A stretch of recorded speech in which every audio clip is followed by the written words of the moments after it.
see everybody. David Playdough from the University of Law and Jewish Studies.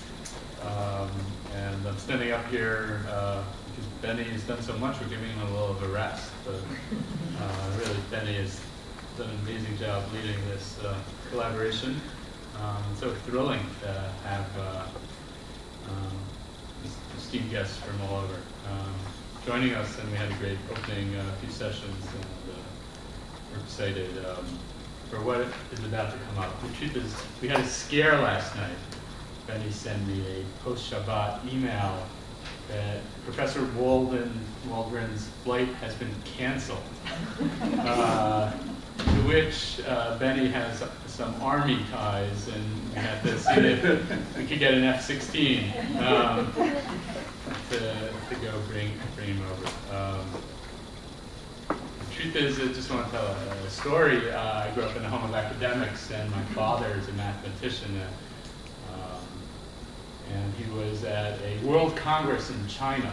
I was over a decade ago, and Stephen Hawking was visiting China. So some journalists came to this math conference, physics conference, and they came up to my father and they said, "Do you know Professor Hawking? And can you give us a quote about Professor Hawking?"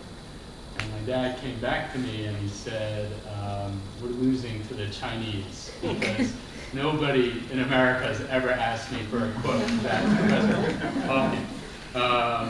And yet, I want to say that I was in New York at the time that Professor Waldron made the transition from Columbia University to NYU University, and that it did have that kind of buzz of a major dramatic event that was newsworthy.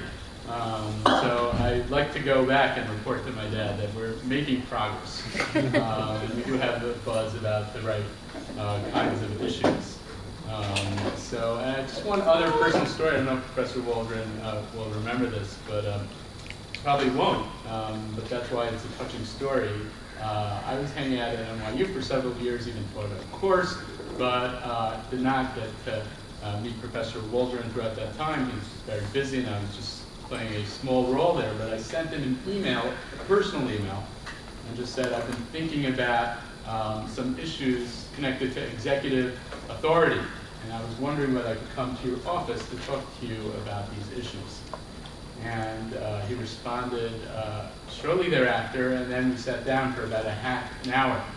And I was a little struck and taken aback that the famous Professor Waldron is answering my emails and sitting and talking to me about executive authority. And I asked him, "Do you respond to all the emails that are sent to you, and do you make time for everybody?"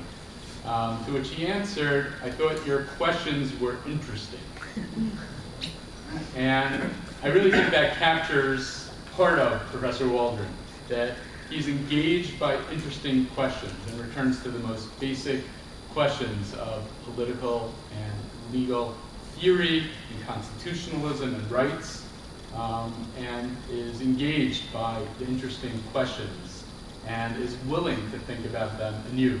And part of what we thought about for tonight is we want to pose an interesting question to Professor Waldron.